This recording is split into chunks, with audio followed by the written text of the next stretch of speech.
E aí galera, aqui quem fala é o Bulldor Pedro. E bom, que tudo que existe no clássico também existe no reboot é o que vocês já devem ter conhecimento total sobre. Eu já falei isso várias vezes aqui no canal e faz sentido também porque o reboot é uma reencarnação da franquia Ben 10. Então era óbvio que vários conceitos do clássico existiriam no reboot. Só que algo que pouca gente tem conhecimento é que o contrário também acontece. Existem coisas do reboot que também existem no clássico, como confirmado pelo co-criador de Ben 10, o Duncan Royal, que esteve presente na produção tanto da versão clássica quanto da versão do reboot. Então, pensando nisso, eu decidi fazer um compilado falando tudo o que existe no reboot que confirmadamente também existe no clássico. Então é isso que a gente vai fazer no vídeo de hoje, falar tudo o que existe no reboot, que também existe no clássico confirmadamente. Então, deixado isso claro, bora começar com o vídeo. Bom, vamos começar com um caso mais popular, que são os alienígenas. Como já confirmado, todos os aliens novos nos apresentados no reboot, eles existem no clássico, o que significa que o Ben Prime que a gente tanto conhece, tem acesso à transformação do Enxurrada, Tapinha, Choque Rochoso, Surto e de destaque o Gax. O Gax é o que mais se destaca entre eles, porque o Duncan Royal adicionou uma lore para a versão clássica dele, uma lore até que explica porque que o Ben não se transformou nele em nenhum momento de toda a franquia clássica. Bom, basicamente, de acordo com o Duncan Royal, a amostra de DNA do Gax no clássico não é de um Chimera sui generis aleatório como a maioria das pessoas acreditam, e sim a amostra de DNA do próprio Vilgax. Essa afirmação inclusive bate com a outra afirmação feita pelo Dwayne McDuff, que de acordo com ele, a amostra de DNA de um Chimera sui generis no Omnitrix não é da Miax. Logo, isso significa que canonicamente o DNA coletado por Chimera sui generis no Omnitrix foi o do próprio Vilgax. E ainda de acordo com o Duncan, esse DNA ele estava presente no Omnitrix protótipo quando ele foi enviado para a Terra e grudou no pulso do Ben, e foi através dela que o Vilgax conseguiu se comunicar com o Ben no episódio A Última Aliança. Porém, ele acabou sendo removido do aparelho devido à sobrecarga no Omnitrix feita pelo martelo quimeriano no episódio Segredos, o que fez com que o Ben não tivesse mais acesso à transformação de Chimera sui generis. E bom, a amostra de DNA permaneceu bloqueada em Força Alienígena, afinal de contas o Ben recebeu uma nova lista de reprodução ativa de 10 alienígenas. Ele só foi desbloqueado quando o Ben teve acesso ao controle mestre lá no final da segunda temporada, mas depois ele foi bloqueado de novo quando o controle mestre foi desativado, e muito provavelmente o Ben 10.000 deve ter desbloqueado essa amostra de DNA quando ele fez um código no Super Omnitrix no episódio Ben 10.000 Retorna, que recuperou todos os alienígenas que o Ben já teve acesso até aquele ponto.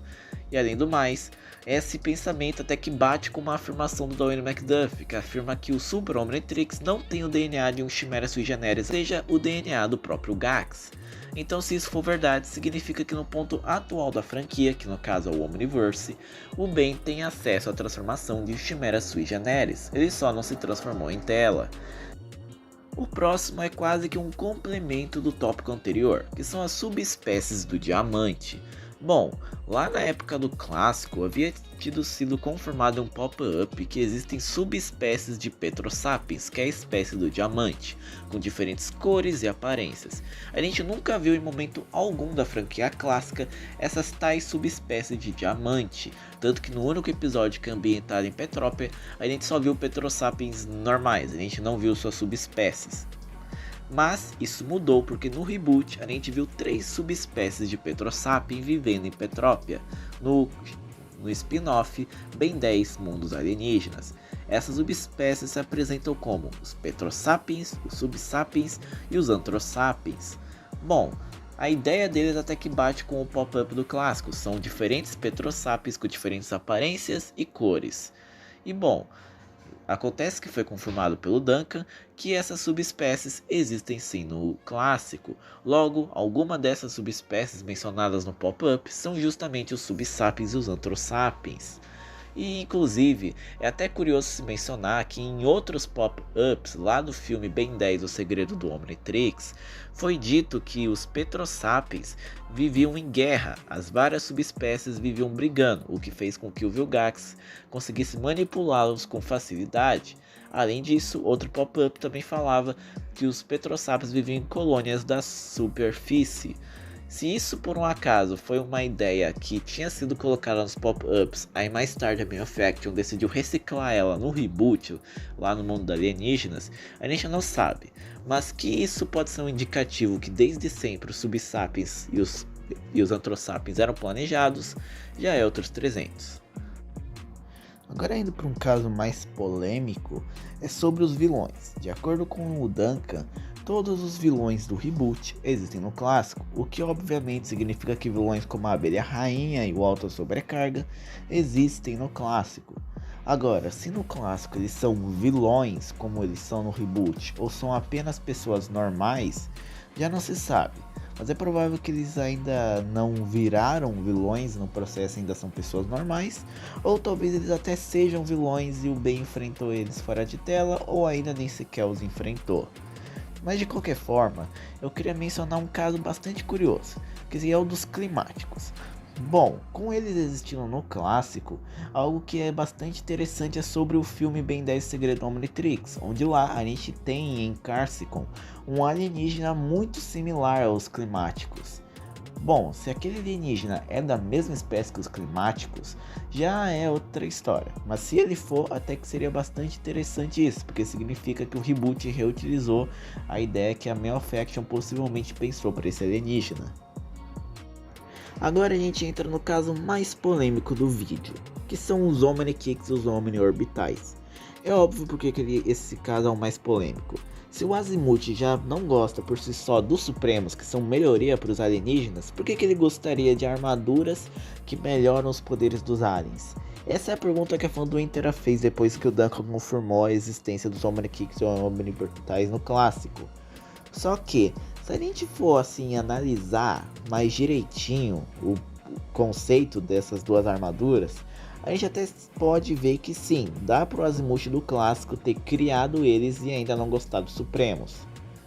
Porque assim, de acordo com o Duncan, os Omnikicks e Omni-Orbitais, eles na verdade foram feitos para paz, porque o Duncan afirma que os Omnikicks na verdade são protocolos de segurança do Omnitrix. O que até explicaria porque que a maioria dos Omnikicks não receberam poderes adicionais, e só são armaduras com resistência maior e pronto, acabou. Os Omni-Orbitais também, porque o Duncan já afirmou, e a própria série deixa claro, que os Omni-Orbitais foram feitos para que o portador e a espécie que ele se transformou consiga respirar no espaço. É como se fosse um protocolo de segurança para caso o portador esteja em uma situação que ele ou a transformação que ele virou acabe não conseguindo respirar. Por exemplo, imagina que o Ben está no meio do vácuo do espaço, não estando transformado em um alien que consegue respirar no espaço. O Omnitrix vai automaticamente ativar a função Omni-Orbital e vai dar um traje para ele. Isso é mostrado no filme Ben 10 vs Universo e falado pelo próprio Duncan. E uma outra situação que inclusive até aconteceu no clássico, lá em Supremacia Alienígena, é o Ben, ele tá no meio da água e ele não consegue respirar, aí ele vira um alienígena que também não consegue respirar. Isso aconteceu lá no episódio Pisces, quando o Ben visitou Pisces. Ele virou Normossauro e o Normossauro não conseguia respirar debaixo d'água, e o Ben só conseguiu sobreviver porque ele trocou para o anfíbio. Então imagina essa situação com a função Omni-Orbital. O Omnitrix perceberia que o Ben está numa péssima situação, porque ele não consegue respirar debaixo d'água, e automaticamente ativaria a função Omni-Orbital para salvar a vida dele. Então sim, é crível que o Azimuth tenha criado os Omnikicks e Omni-Orbitais, porque eles foram feitos para paz, eles são protocolos de segurança para salvar a vida do usuário, diferente dos Supremos, que eles só são evoluções que o Omnitrix força a espécie a fazer, literalmente para guerra. O Albedo criou os Supremos para guerra, não para paz. Então sim, os Omnikicks e Orbitais podem sim existir no clássico. Mas tá, se eles existem, cadê a chave Omnikicks, que é a chave que dá acesso ao usuário a essas funções? Bom, como a gente vê no reboot, a chave veio junto do Omnitrix, lá na cápsula dele. Então a gente pode acreditar que no clássico, a chave Omnitrix não foi encontrada pelo Ben, nem pro Vomax, porque o robôzão gigante acabou destruindo, já que ele destruiu a cápsula do Omnitrix quando ele foi procurar o Omnitrix e não achou ele lá. Então a chave Omnitrix não foi achada por causa disso, mas ao todo, os Omnitrix orbitais podem sim existir de boa no clássico. E bom, esse foi o vídeo, espero que vocês tenham gostado. Se vocês ficarem impressionados com algum aqui, comenta aqui embaixo. Deixem um like, se inscrevam no canal, valeus e fui!